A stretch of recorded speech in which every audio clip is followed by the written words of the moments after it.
Hello everyone, welcome back to my YouTube channel smart study with Saumya. So friend, आज की इस video में हम सीटेट 2021-22 का जो आपका ऑनलाइन वाला पेपर हुआ था उसका आज हम जनवरी 2022 का ईवीएस सेक्शन सॉल्व करेंगे। इसके पहले आप जो है आपको सारे प्रीवियस से पेपर मेरे चैनल पर मिल जाएंगे। प्लेलिस्ट बनी हुई है सीटेट एग्जाम सीरीज के नाम से, उसमें आपको सीटेट ऑनलाइन जितने भी पेपर हुए हैं आपके 21, 22, 23 में सभी पेपर आपको सॉल्यूशन मिल जाएंगे। क्योंकि आपको पता है किसी भी एग्जाम में आपको प्रीवियस ईयर पेपर बहुत हेल्प करते हैं, और ख़ासकर आपके टेट सीटेट जो आपकी ये क्वालिफाइंग एग्ज़ाम होते हैं इसमें तो क्वेश्चन रिपीटेड भी होते हैं या फिर उसका पैटर्न सेम ही रहता है। ओके, तो आपको पीवाईक्यू ज़रूर सॉल्व कर लेना है पेपर से पहले। तो चलिए आज हम ईवीएस के 30 क्वेश्चन देख लेंगे जो कि आपका जनवरी 2022 में पूछा गया था ऑनलाइन पेपर में।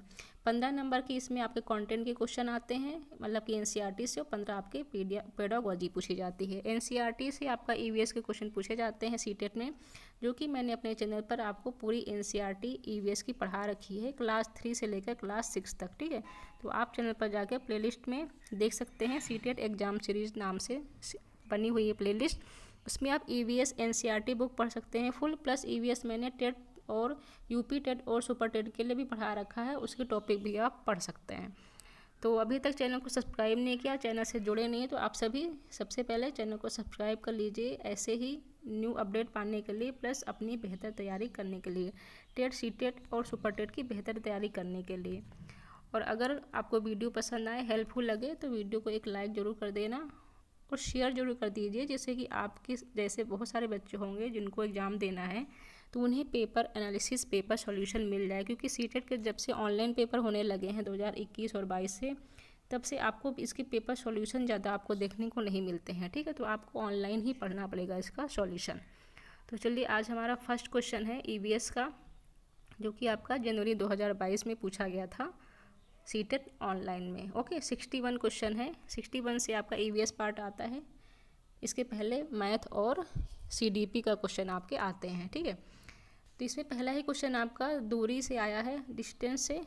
तो इसमें एक क्वेश्चन आपका फिक्स होता है एवरेज स्पीड से आता है, और एक क्वेश्चन आपका डिस्टेंस और डायरेक्शन से आता है। ठीक है, तो आपके ये क्वेश्चन फिक्स होते हैं, इनको आप अगर तैयारी कर लेते हैं पहले से न्यूमेरिकल, तो आपको वहाँ पर कोई दिक्कत नहीं होने वाली है, और बहुत ईजी होते हैं, बस डायरेक्ट फॉर्मूला लगाना होता है। जैसा कि देखिए यहाँ पे औसत चाल वाला एक क्वेश्चन है आपका। त्रिवेंद्रम और गांधी धाम के बीच की दूरी 2268 किलोमीटर है। ठीक है, आपको यहाँ पर बस यूनिट कन्वर्जन आना चाहिए, क्योंकि यहाँ पर यूनिट का ही खेल होता है और कोई भी नहीं आता, तो बहुत सिंपल सा फॉर्मूला लगाना है आपको। और पेपर आपका बाइलिंगुअल आता है, सेम क्वेश्चन हिंदी में, सेम क्वेश्चन इंग्लिश में, तो आपको कोई दिक्कत वहाँ पर नहीं होने वाली है। दूरी आपकी दी है किलोमीटर में इतनी, और समय दिया है आपका 42 घंटे। ठीक है, 42 आवर। तो आपको पता है आपको औसत चाल निकालना है, तो चाल का फॉर्मूला क्या होता है, कुल दूरी बटे कुल समय। तो कुल दूरी हमने यहाँ पर लिख दिया, कुल समय यहाँ पर लिख दिया। अब इसको आपको केवल सेम यूनिट में रखना है। अब देखिए हमें मीटर पर सेकंड में आपको निकालना है। अगर मीटर पर सेकंड में आपको चाल निकालनी है तो इस घंटे को आपको सेकंड में चेंज करना है। ठीक है, इस किलोमीटर को मीटर में चेंज करना है, तो कन्वर्जन यूनिट आपको 5/18 से आपको यहाँ पर मल्टीप्लाई कर देना है, और घंटे को आपको सेकंड में चेंज करना है 60 × 60 करके। तो वैसे आपका आंसर आ जाएगा सिंपल। ये बहुत ही बेसिक क्वेश्चन है जो आपने क्लास 6-7 में पढ़ रखा होगा। ठीक है, तो इसका ऑप्शन आपका आंसर आएगा 27। आप सॉल्व करके देख लीजिएगा। फॉर्मूला मैंने बता दिया, चाल बराबर दूरी बटे समय वाला फॉर्मूला लगेगा, बस इसमें और कुछ नहीं करना है। नेक्स्ट क्वेश्चन आपका डायरेक्शन से आया हुआ है, दिशा और दूरी से आया हुआ क्वेश्चन। कोई छात्र ए पर है, पॉइंट ए पर है, और बी पर पहुंचना चाहता है। ठीक है, बी पर उसको जाना है, लेकिन वो कोई सीधा रास्ता नहीं है। इसके लिए पहले वह ऊपर जाता है, जो ए के ठीक उत्तर में है। ठीक है, उत्तर आपका पता है ऊपर है, नॉर्थ। ठीक है, आपको डायरेक्शन पता होना चाहिए। मैप में कैसी डायरेक्शन होती है, NSEW, आपने न्यूज़ करके याद रखा होगा। तो ये उत्तर होता है, ये हमारा दक्षिण होता है, पूरब होता है, ये पश्चिम होता है। तो बस अगर आपको ये डायग्राम आता है तो आपने क्वेश्चन कर लिया। ओके, जो ओ पर जाता है जो ए के ठीक उत्तर में है। ठीक है, तो ओ आपका जो है ए के ठीक उत्तर में है, जो कि 120 किलोमीटर है। बस आपको लिखते जाना है, जो जो यहाँ पर दिया हुआ है वैसे लिखते जाना है। 120 मीटर पर है, और फिर वह ओ से बी पॉइंट पर जाता है जो ठीक पश्चिम में है। तो पश्चिम इधर जो है, बी पॉइंट आ जाएगा जो 50 मीटर की दूरी पर है। तो अब आपको निकालना है ए की बी से दूरी, पॉइंट ए की बी से दूरी आपको निकालना है और आपको बी के सापेक्ष ए की दिशा, आपको इधर आपको डायरेक्शन निकालनी है। तो बस आपको यही आंसर आपको लगा देना है। अगर आपको डायरेक्शन निकालना आ गया तो फिर क्वेश्चन बहुत इजी होते हैं, ठीक है। इसका जो है आपको सभी को वहाँ पर कॉमन नंबर मिले थे सीटेट में, क्योंकि इसमें कोई भी ऑप्शन आपका मैच नहीं हो रहा था, ठीक है। या तो डायरेक्शन में दिक्कत आ रही थी या फिर आपको ये वैल्यू में दिक्कत आ रही थी। तो आप इसको सॉल्यूशन करके देख लेना जैसे मैंने बताया है, तो आपको आइडिया मिल जाएगा कि आपका कौन सा आंसर सही है। न्यूमेरिकल के लिए मैं एक सेपरेट वीडियो लेकर आऊँगी जिसमें सिर्फ आपको न्यूमेरिकल कराऊँगी ईवीएस के, ठीक है। अगर आपको दिक्कत है तो वो वीडियो मेरी देख लेना। तो चलिए आपका नेक्स्ट क्वेश्चन है 63 स्लॉथ के बारे में, जो कि आपका एनसीईआरटी से बहुत पूछा जाता है। इस बार भी पूछा गया था, जो आपका 22-23 वाला सीटेट हुआ था। स्लॉथ के बारे में एनसीईआरटी में दिया हुआ है, स्लॉथ भालू जैसे दिखते हैं, ये सही है आपका। स्लॉथ लेकिन चिंपैंजी जैसे नहीं दिखते हैं, तो आपको चिंपैंजी वाला पहले ही कट कर देना है, ठीक है। तो 2 ऑप्शन आपके एलिमिनेट हो गए। अब फर्स्ट और फोर्थ में देखना है, वह 22 घंटे सोता है पेड़ पर उल्टा या फिर 17 घंटे सोता है पेड़ पर शाखा पर उल्टा। तो मैं बता दूँ वो 17 घंटे सोता है, ठीक है।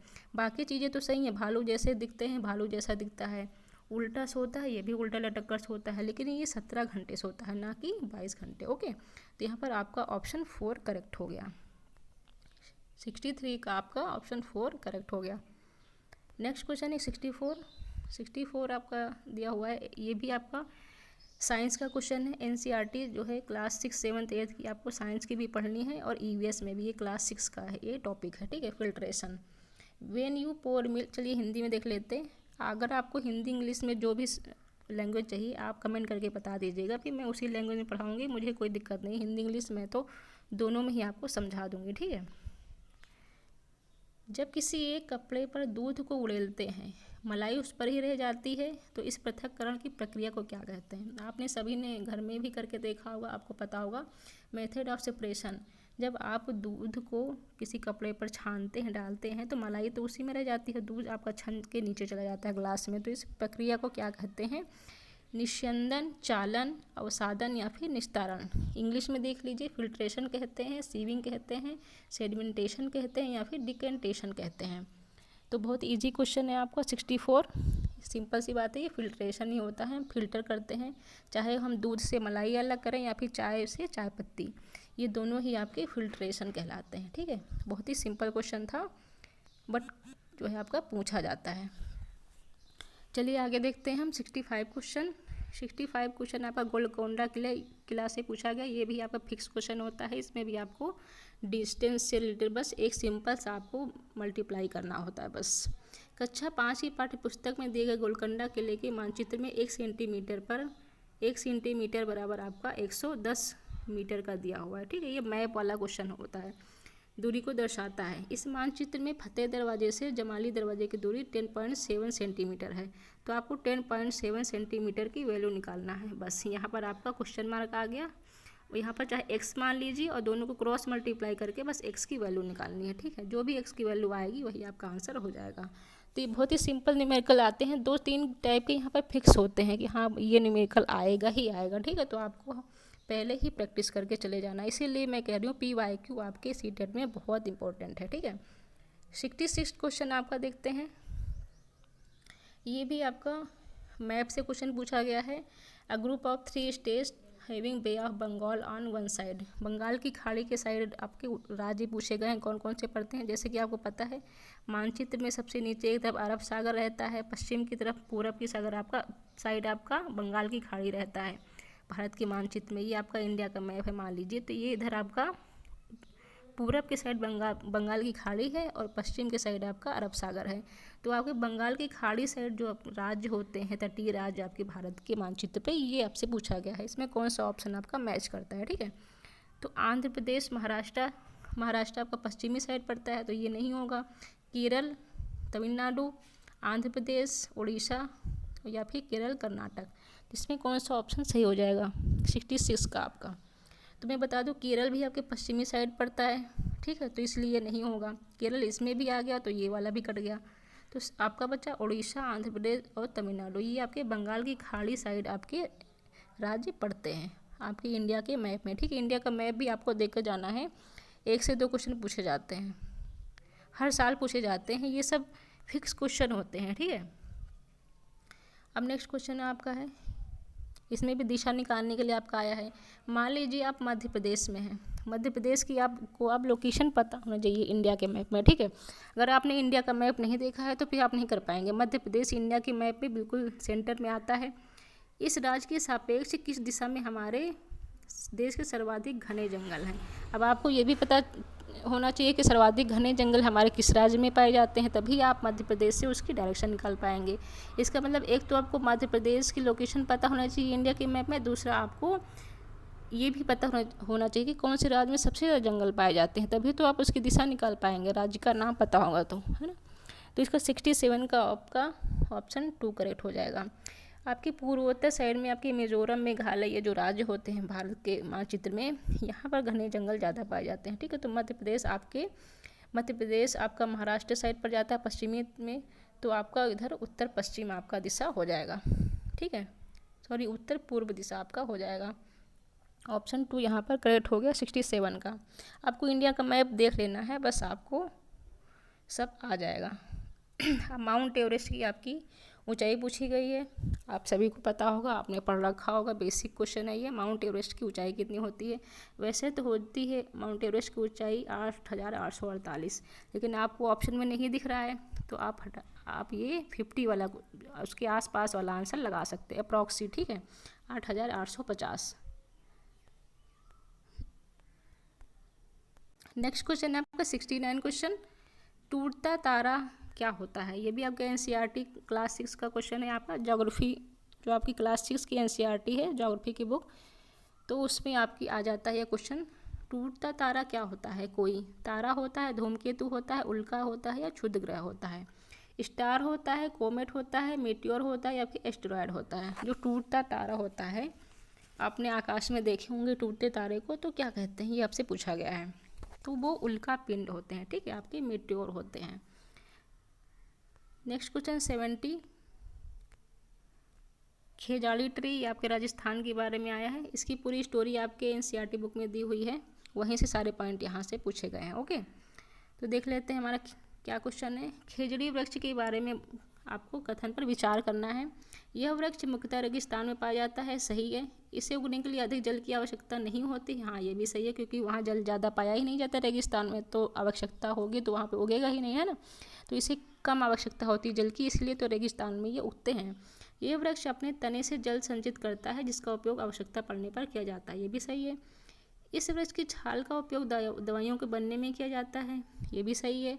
इस वृक्ष में बहुत कम पत्तियां होती हैं। आप बताइए इसमें कौन कौन से आपके ऑप्शन सही हैं, कथनों पर विचार करना है, ठीक है। 70 नंबर क्वेश्चन का आपको आंसर बताना है। 70 का आपका फर्स्ट सही है, ए, बी और डी, ठीक है।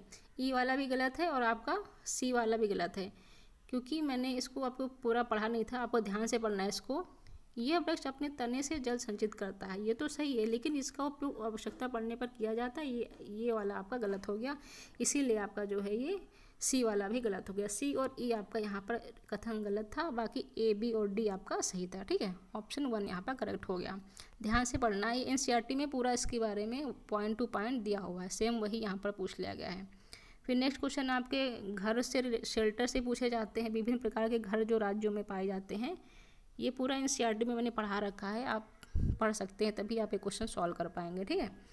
डायरेक्ट बुक से पूछे जाते हैं क्वेश्चन। किसी छात्र द्वारा कथन पर विचार कीजिए। वो बोल रहा है कि मैं जिस क्षेत्र से आया हूँ वहाँ बहुत बारिश बहुत कम होती है, ठीक है। बारिश कम होती है, गर्मी बहुत पड़ती है। हमारे घर मिट्टी के बने होते हैं, घरों की दीवारें बहुत मोटी होती हैं, इन्हें मिट्टी से लेप पोत कर सुंदर करते हैं और कटीली झाड़ियों से बनाई जाती हैं दीवारें। तो आपको भी आइडिया लगा होगा, अगर आपने एनसीईआरटी नहीं भी पढ़ी है तो बहुत कॉमन सा क्वेश्चन है। सबसे ज़्यादा गर्मी आपके कहाँ पर? राजस्थान में होती है, ठीक है। तो यहाँ पर आपका ऑप्शन 3 करेक्ट हो गया। 72 क्वेश्चन है, किसी सभा में अपना परिचय देते समय किसी छात्र के कथन पर विचार कीजिए। वो अपना परिचय किस प्रकार से दे रहा है, देखिए। मैं जिस जगह से आया हूँ वहाँ के अधिकतर लोग सरसों के तेल में बनी पकी मछली खाना पसंद करते हैं, ठीक है। तो वह किस जगह से आया है? ऐसे ही क्वेश्चन आपके सीटेट में आते हैं। ये सब एनसीईआरटी में दिए हुए हैं। अब वो जिस क्षेत्र से आया है वहाँ पर सरसों के तेल में मछली पकाई जाती है। तो अब आपको पता होना चाहिए कौन से राज्य में ऐसा किया जाता है। तो बस सिंपल आपको याद होगा तो आंसर कर ले जाएंगे। तो कश्मीर में, ठीक है। गोवा में आपके समुद्र की जो मछली पकाई जाती है वो नारियल के तेल में होती है, ठीक है। तो अगर नारियल का तेल होता तो गोवा आप लगा देते, ये भी आपका एनसीईआरटी में दिया हुआ है। और सरसों का तेल है तो कश्मीर लगाना है, ओके। केरल में आपका टैपियोका खाया जाता है, ये आपको याद रखना है, ये भी पूछा गया है। मिजोरम में आपकी मेघालय मिजोरम में झूम खेती की जाती है, ये भी आपके एनसीईआरटी में दिया हुआ है। नेक्स्ट क्वेश्चन है आपका एक हाथी के झुंड के बारे में, ये भी आपका एनसीईआरटी का क्वेश्चन है। आपका हाथी के बारे में, कोई वयस्क हाथी एक दिन में 2 कुंटल से भी अधिक हरे पत्ते और झाड़ियाँ खा सकता है। अत्यधिक भारी होने के कारण अधिकांश हाथी बहुत ज़्यादा आराम करना पसंद करते हैं। यहाँ तक कि 3 महीने की आयु के हाथी के बच्चे का भार सामान्यतः 200 केजी होता है। अधिकांश हाथी औसतन एक दिन में 9 से 10 घंटे सोते हैं। अब कौन सा कथन हाथी के बारे में सही है, ये आपको लगाना है। 73 क्वेश्चन है, ठीक है। ये सब फैक्चुअल क्वेश्चन है, अगर आपने पढ़ रखा होगा तो आंसर टिक कर पाएंगे, नहीं तो नहीं कर पाएंगे। तो बस मेन आपका यहाँ पर थर्ड वाला ही सही है, ओके। 74 आपका क्वेश्चन देख लेते हैं। ये आपसे पूछा गया है, एक समूह को चुनिए जिसका प्रयोग पुनः चक्रण के पश्चात किया जाता है। आपको जो रिसाइकिल करके भी यूज़ कर लेंगे वो कौन सा ग्रुप होगा। पॉलीथीन बैग, कागज़, बैटरी, मोबाइल फ़ोन, चादरें, समाचार पत्र, प्लास्टिक बोतल या बैटरी, लोहे की कीलें, कांच की बोतल, स्टील मग, गद्दे का डिब्बा, चमड़े का बैग, लकड़ी का मेज, प्लास्टिक फूलदान और चादरें। इनमें से ऐसा कौन सा ग्रुप है जिसको हम रिसाइकिल कर सकते हैं और फिर से यूज कर सकते हैं। 74 का आपको आंसर बताना है। तो आपका प्लास्टिक की बोतल तो कभी रिसाइकिल होती नहीं है, तो जहाँ पे पॉलीथीन और प्लास्टिक आ जाएगा वो आपका आंसर हो ही नहीं सकता। तो तीनों आपके कट गए, बस एक आंसर बचा, ठीक है। ऑप्शन 3 ही आपका सही है यहाँ पर। 75 क्वेश्चन आपको मैच करना है। अभी विभिन्न राज्यों के अभी तक हम घर देख रहे थे, अभी आपके खाने की चीज़ों का मिलान करना है कि आपके छोले भटूरे कहाँ खाए जाते हैं। टपियोका भी मैंने बताया था आपको केरला में खाया जाता है। Fish cooked in mustard oil अभी बताया था मैंने कश्मीर में, ठीक है। और sea fish cooked in coconut oil अभी मैंने ये भी बताया था गोवा में। तो बस आपका आंसर सिंपल सा लगे, बहुत ईजी क्वेश्चन है। आपको अगर आपने पढ़ रखा है एनसीईआरटी तो आप लगा पाएंगे, ठीक है। तो कौन सा क्वेश्चन हमारे 75 का कौन सा ऑप्शन आपका सही है, तो चौथा। अभी मैंने आपको बताया नारियल करी टोपियोका आपका केरल हो जाएगा, सरसों का तेल आपका कश्मीर वाले से जुड़ जाएगा, नारियल का तेल और पकी मछली आपका गोवा हो जाएगा, और बचा एक छोला भटूरा वो आपका उत्तराखंड हो जाएगा, ठीक है। नेक्स्ट क्वेश्चन देखते हैं आपका 76। अब आपके पेडागोजी के क्वेश्चन आ गए, ओके। अपनी कक्षा 4 की पर्यावरण अध्यक्ष के विद्यार्थियों के रचनात्मक आकलन के लिए उपयुक्त कार्य का चुनाव कीजिए। आपको क्लास में कोई आपको उसके रचनात्मक चीज़ों का आकलन करना है, ठीक है। आपको समेटिव और फॉर्मेटिव आपने इवैल्यूएशन पढ़े होंगे, फॉर्मेटिव इवैल्यूएशन और समेटिव इवैल्यूएशन मेथड आपके पढ़े होंगे, ठीक है। तो समेटिव आपके जो साल के आखिरी में हो जाता है, जैसे एनुअल एग्जाम कहते हैं। फॉर्मेटिव आपके होते हैं जो बीच बीच में टेस्ट वगैरह आपके होते रहते हैं एग्जाम में, ठीक है। तो आपको इसमें कौन से में यूज हो रहा है, फॉर्मेटिव को ही हम रचनात्मक आकलन भी कहते हैं। तो इसमें से कौन सी प्रक्रिया होगी जिसमें आप इसका फॉर्मेटिव एवोल्यूशन का यूज करेंगे, आपको बस ये पूछा गया है। तैरने और डूबने के पाठ पर प्रश्न उत्तर लिखना, डूबने और तैरने की प्रक्रिया का अवलोकन करने के लिए क्रियाकलाप करना, तैरने और डूबने की परिभाषा की व्याख्या करना, जो वस्तुएं डूबती और तैरती हैं उनकी सूची याद करना। तो याद करने वाला तो ऑप्शन आपका निगेटिव ही होता है, तो इसमें तो कोई शक ही नहीं है। 76 का आपका 2 क्वेश्चन, जहाँ पर आप क्रियाकलाप बच्चों से करवा रहे हों, कुछ आपको जो एक्टिविटी अगर बच्चा कर रहा है, एक्टिविटी नाम का अगर आपका वर्ड आ गया तो बस समझ लीजिए वही आपका आंसर होगा, ठीक है। क्रियाकलाप, बच्चे अवलोकन कर रहे हैं, क्रियाकलाप कर रहे हैं, कुछ करके सीख रहे हैं, तो आपका रचनात्मक आकलन उसे ही कहते हैं, ठीक है। ऑप्शन 2 करेक्ट हो गया 76 का।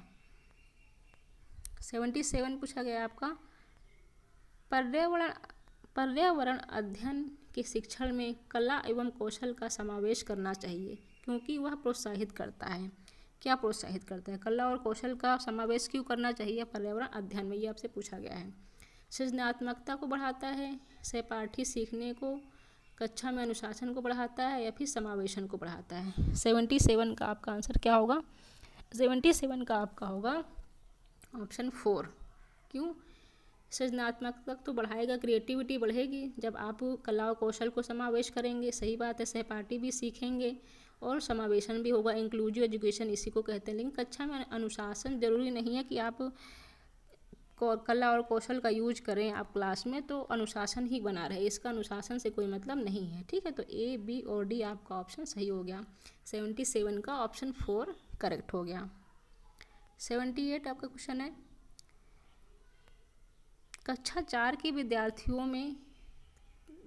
में जो थीम है आश्रय, शेल्टर, आपकी जो थीम है आपको वो भी याद कर लेनी है। थीम से क्वेश्चन पूछा जाता है डायरेक्ट। ठीक है, थीम और सब थीम। तो शेल्टर जो आपका थीम है ईवीएस का, थीम के बारे में भी मैं आपको सेपरेट वीडियो लेकर आऊँगी कि क्या मुख्य थीम है, क्या इसकी सब थीम्स हैं, और इससे क्वेश्चन आपसे पूछे जाते हैं। जैसे जल हैं, पशु हैं, ये सभी आपके थीम होते हैं ईवीएस में। ओके, तो आश्रय जो आपका शेल्टर थीम है उसके लिए कौन सी युक्ति पूछताछ के लिए प्रोत्साहित करती है। ओके, तो आप देख लीजिए इसमें कौन सा आपका प्रोत्साहित करेगी पूछताछ के लिए। इंक्वायरी, विद्यार्थियों को विभिन्न प्रकार के घरों के चित्र एकत्र करने के लिए कहना, क्या इसमें इंक्वायरी हो रही है।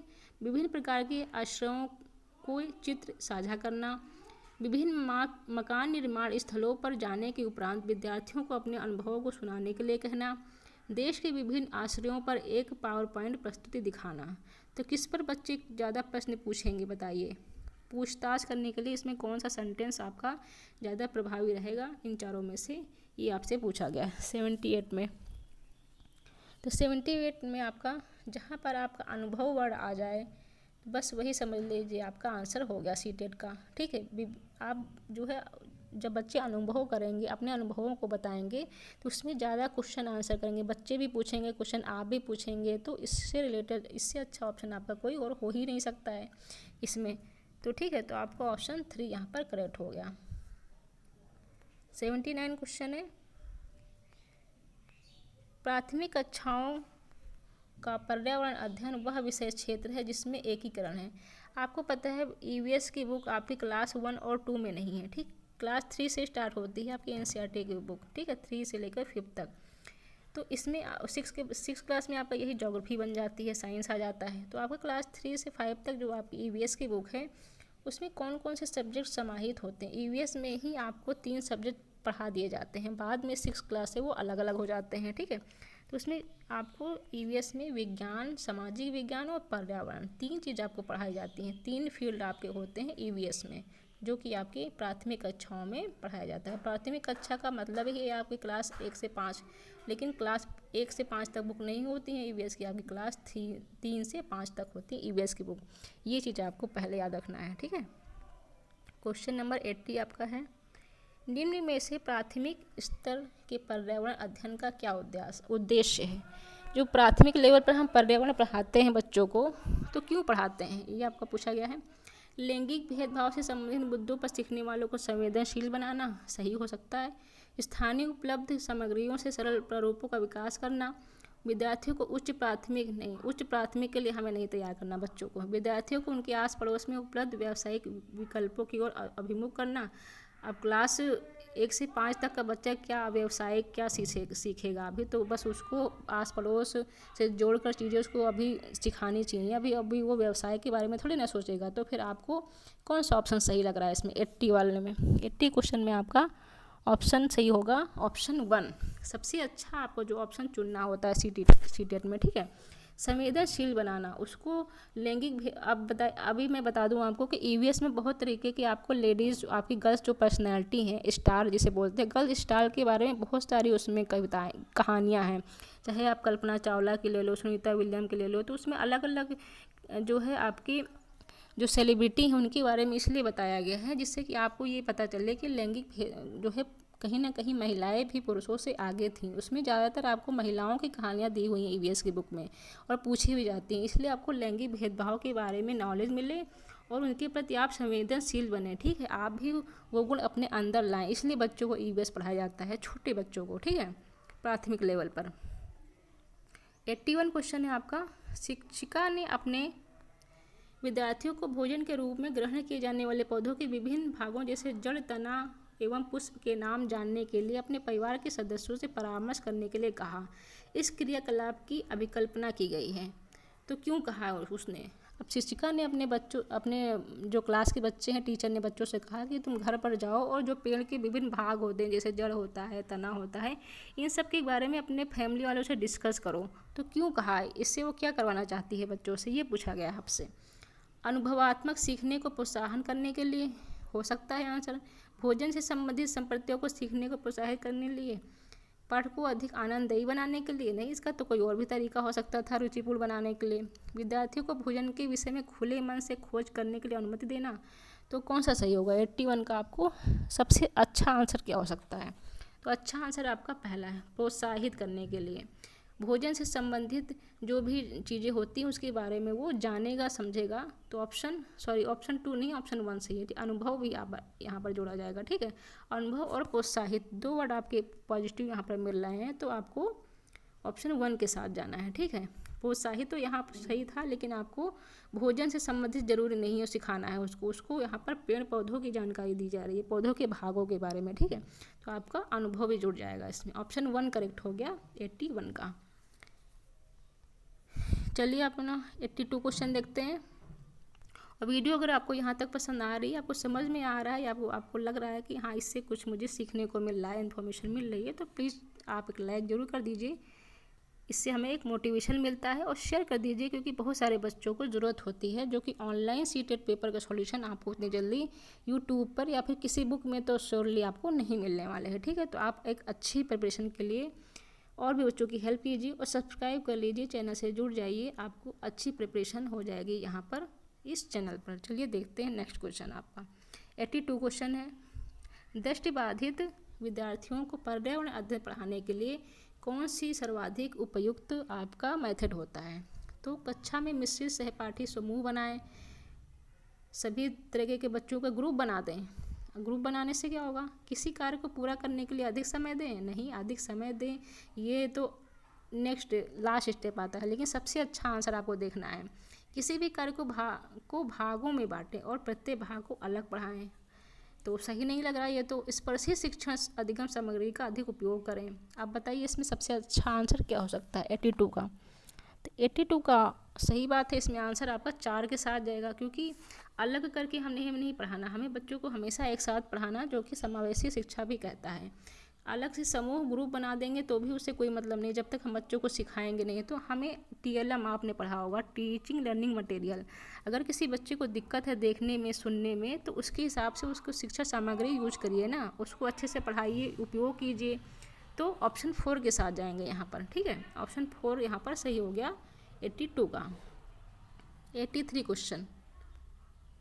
क्वेश्चन है आपका, पर्यावरण अध्ययन का शिक्षण करते हुए पाठ का उपयुक्त स्तर जिस पर विद्यार्थियों का आकलन किया जाना चाहिए। अगर विद्यार्थियों को हम पढ़ा रहे हैं पर्यावरण अध्ययन की बुक EVS की, तो उसका इवेल्यूशन हमें करना है, तो किस आधार पर करें? छोटे बच्चे हैं, आपको पता है, क्लास 3 से लेकर कक्षा 5 तक, तो उनका इवेल्यूशन कैसे करें? उनका पाठ के अंत में करें, सबसे लास्ट में पूरा जो है पढ़ा दें, उसके बाद पूछें आपने क्या सीखा, या फिर पाठ के आरंभ में तो कभी पूछते ही नहीं है, ठीक है। आरंभ में तो आप इंट्रोडक्शन देते हैं जब विद्यार्थी आकलन के लिए प्रस्तुत है, या फिर शिक्षण अधिगम के दौरान। तो अब सबसे अच्छा आंसर आपको क्या लग रहा है 83 का? तो यही हो रहा है आपका। फॉर्मेटिव असेसमेंट सबसे अच्छा माना जाता है, आपने पढ़ा होगा। जब बच्चे को पढ़ा रहे हैं तो उसी के बीच हम बीच में उससे क्वेश्चन पूछते जाएं, उसका आंसर नहीं बता रहा है तो उसको समझाएं, फिर आगे बढ़ें, इससे कि फिर लास्ट के लिए ना छोड़ें कोई भी डाउट, बीच में ही क्लियर करते जाएं, तो बच्चे को ज़्यादा समझ में आएगा, ठीक है। तो आपका ऑप्शन 4 करेक्ट हो गया इसका, 83 का ऑप्शन नंबर 4 करेक्ट हो गया। 84 आपको अपने विद्यार्थियों के पर्यावरण अध्ययन परियोजना का आकलन करना है और उन्हें शीघ्र पुनर्निवेशन देना है। तो आप आकलन के किस साधन का चुनाव करेंगे? जरा इंग्लिश में भी देख लेते, कुछ वर्ड इसमें हिंदी में काफ़ी टिपिकल आ जाते हैं। You have to assess your students EVS project. आपने कोई प्रोजेक्ट दिया है EVS में बच्चे को, उसको आपको असेस करना है, उसको आपको चेक करना है, असेसमेंट करना है, और फिर उसको फीडबैक देना है उस प्रोजेक्ट के बारे में। तो फिर आप कौन सा टूल यूज़ करेंगे, ये पूछा गया है। अवलोकन, क्रम निर्धारण, मापनी, जांच सूची, या फिर सहपाठी आकलन, पीयर असेसमेंट जिसे कहते हैं। आप चेकलिस्ट में तो बस येस नो का जवाब मिलता है, आपने पढ़ा होगा, तो ये यहाँ पर उपयुक्त नहीं होगा। प्रोजेक्ट के बारे में आप इसमें पूरी जानकारी बच्चे के बारे में नहीं ले पाएंगे। ऑब्जर्वेशन उसको देख कर आप प्रोजेक्ट को ऑब्जर्व करेंगे उसके, या फिर रेटिंग देंगे। रेटिंग तो बस वो हो गया कि हाँ गुड बैड, तो ये सब अच्छे नहीं माने जाते आपके असेसमेंट टूल। पीयर असेसमेंट बच्चे से कह देंगे, बच्चे के दोस्त से उसका चेक करवा लेंगे प्रोजेक्ट, दूसरे बच्चे से कहेंगे कि दूसरे बच्चे का चेक कर लो और बताओ कैसा है प्रोजेक्ट। तो 1 और 4 में से कोई आपका आंसर सही हो सकता है, आप बता दीजिए 84 का क्या होगा सही।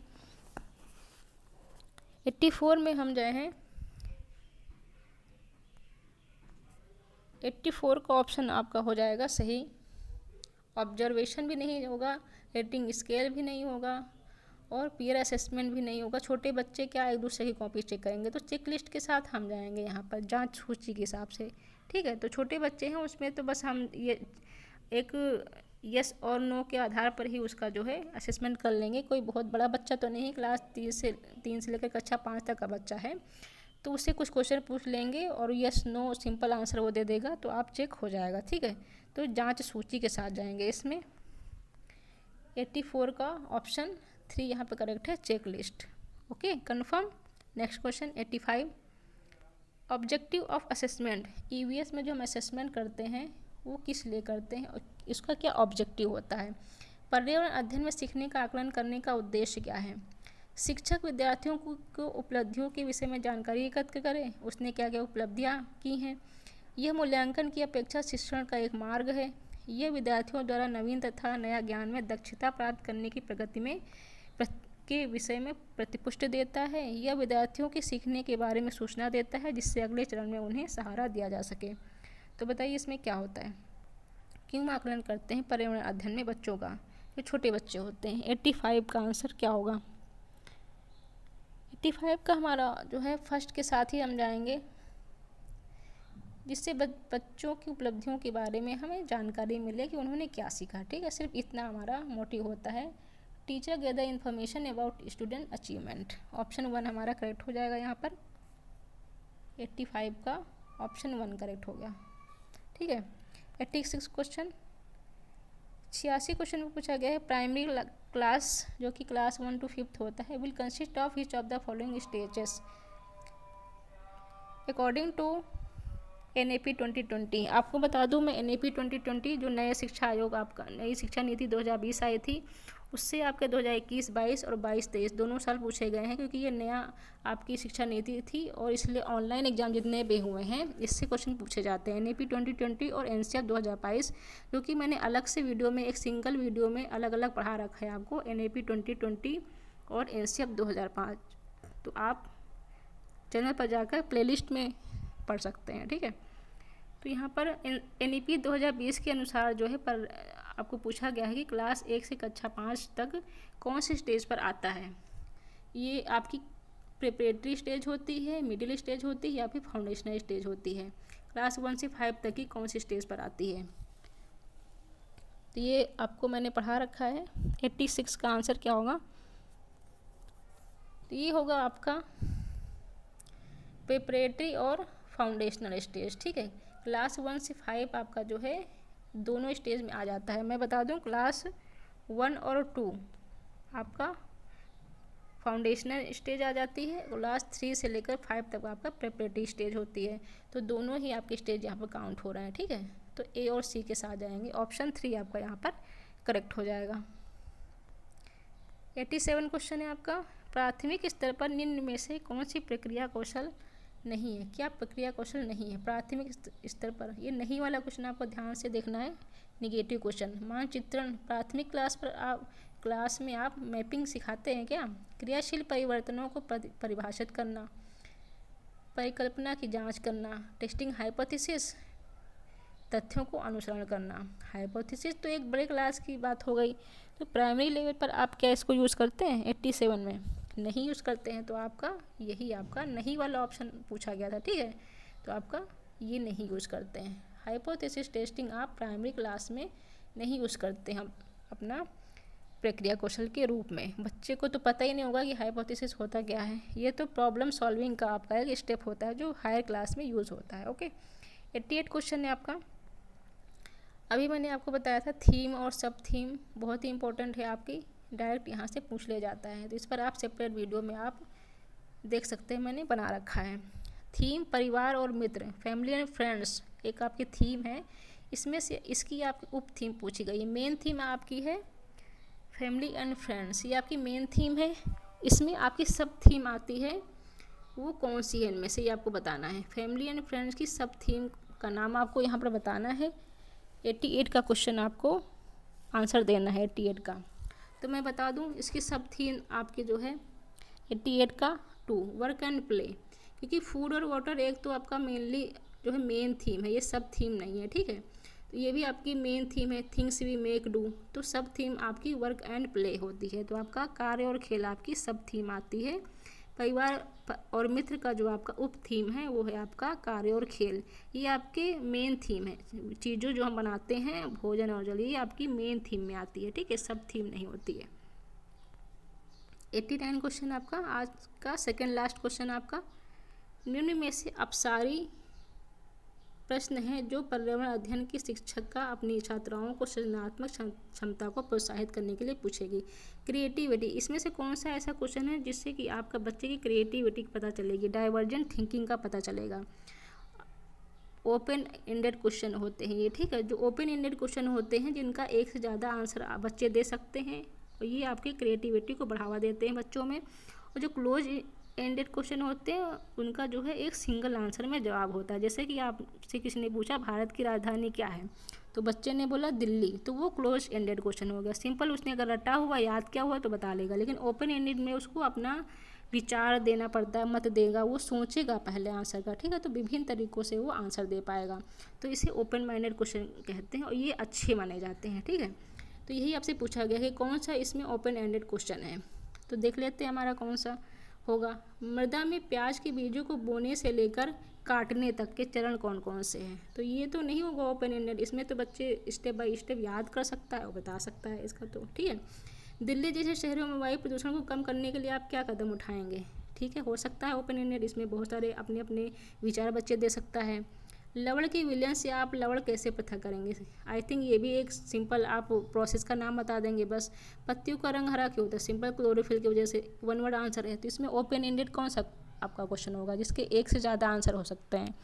क्रिएटिविटी किसमें है, 89 का आंसर आपको जवाब देना है। तो सिंपल आपका दूसरे में ही है, इसमें बच्चा अपनी थिंकिंग डेवलप करेगा, अपने मन से अपना कदम जो भी उठाएगा वो अपना सोच करके बताएगा, ठीक है, उसका अपना आंसर होगा, ओरिजिनल आंसर, ठीक है। ओके, आज का लास्ट क्वेश्चन है आपका ईवीएस का 90 क्वेश्चन, 90 क्वेश्चन आप सब देख लीजिए क्या है। विद्यार्थियों द्वारा पर्यावरण अध्ययन के सीखने का गत्यात्मक, समग्र व अनुभवात्मक प्रगति का उत्तम आकलन किया जा सकता है। कैसे, क्रम निर्धारण मापनी द्वारा, पेन पेपर द्वारा, परीक्षा द्वारा, या फिर विश्वसनीय आकलन युक्तियों द्वारा, या फिर मौखिक परीक्षा द्वारा। इंग्लिश में जरा देख लेते हैं इस क्वेश्चन को। The dynamic holistic and experiential nature of EVS learning by student is best assessed by rating scale, pen paper test, authentic assessment strategies, या फिर oral test। कैसे आप बच्चे का ओवरऑल डेवलपमेंट आप चेक कर पाएंगे, ठीक है। तो इसमें सिंपल आपका थर्ड ऑप्शन सही हो जाएगा, विश्वसनीय आकलन युक्तियों द्वारा, ठीक है। तो आई होप आपको आज के 30 क्वेश्चन जो पर्यावरण के मैंने कराए आपको समझ में आए होंगे। वीडियो हेल्पफुल लगी तो लाइक कीजिए, शेयर कीजिए, और अभी तक चैनल से नहीं जुड़े हैं तो आप सभी चैनल को सब्सक्राइब कर लें, चैनल से जुड़ जाएं आगे और ऐसे ही बेहतर तैयारी करने के लिए। मिलते हैं नेक्स्ट वीडियो में नेक्स्ट पेपर के साथ, न्यू अपडेट के साथ। तब तक के लिए अपनी तैयारी में लगे रहिए। Thanks for watching.